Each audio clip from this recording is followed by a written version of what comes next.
If your upper body still looks the same no matter how much you train, you're probably missing weighted dips. Because once you start loading them properly, they stop being just dips and start building a completely different physique.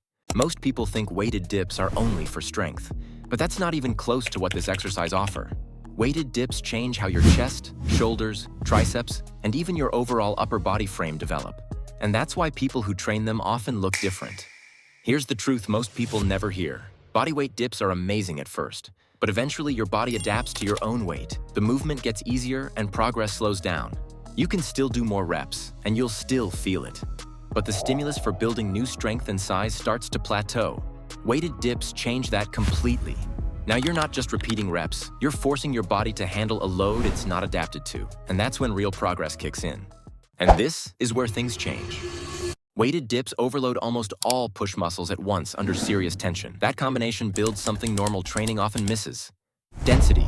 Not just muscle size, but a dense, powerful upper body. It's why guys who train weighted dips often look stronger than they even are. But most people still won't get these results, because they make one mistake that ruins the whole exercise.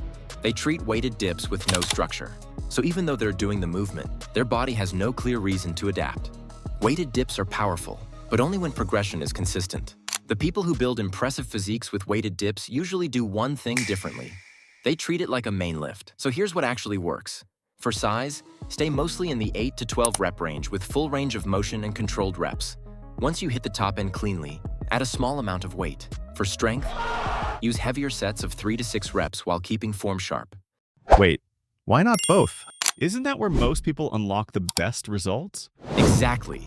Instead of choosing size or strength, use both strategically. Use one day to go heavy and teach your body to produce more force. Then use a second day with cleaner, higher reps to turn that new strength into muscle. And when those two work together, progress happens much faster. Now, weighted dips can be very sensitive, because one small mistake in technique can ruin the whole dense physique. The problem is, most people rush dips and shift the stress off the target muscles. Here's what actually matters. Before you even bend your arms, lock your shoulders down and slightly back, focusing on engaging your scapula. Trust me, this helps a lot. When you go down, think about slightly leaning forward. This activates the lower chest instead of just putting tension on triceps. Now for range of motion. Here's the difference. In hypertrophy work, you go deep enough that your shoulders are below your elbows. For strength, stop when your shoulders are level with your elbows. Think 90 degrees. Small tip from years of doing weighted dips. Use a belt where the plate hangs between your feet. It keeps the weight stable, locks your core in, and stops you from swinging the reps. But even with perfect form, there is one reason 90% of people still fail to see that dense look. They have the right tool, but the wrong map. If you leave now, you'll just be another person doing heavy dips without a real structure. To actually force your physique to shift, you need a specific repeatable structure. This is the 2-day density protocol. You're going to train dips exactly twice per week. This allows for total recovery of the connective tissues while keeping the central nervous system primed for growth. On day 1, you focus on power and frame. You're staying in the 3 to 6 rep range for 3 to 5 sets. The goal here is neurological adaptation. You are teaching your brain to recruit every single fiber in your chest and triceps. By pushing the intensity up, you raise your strength ceiling, which makes every other exercise more effective. Yes, including the bench.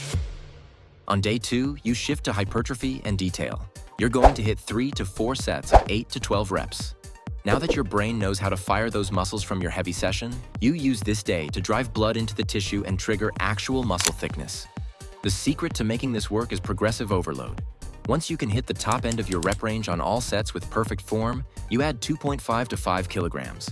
It sounds small, but over 6 months, that's how you go from bodyweight dips to hanging 2 plates from your waist. But here is the final rule. The one thing that separates the guys who actually look powerful from the guys who just have a heavy belt. If you ignore this, you can follow the sets and reps perfectly and still end up with 0 results and a set of trashed shoulders. The rule is simple. Never sacrifice 1 inch of depth for 5 kilograms of weight. Most people start adding plates, and without realizing it, their range of motion starts to shrink. They stop an inch higher every week just to say they hit the rep, and they keep doing it until their reps start to look like this.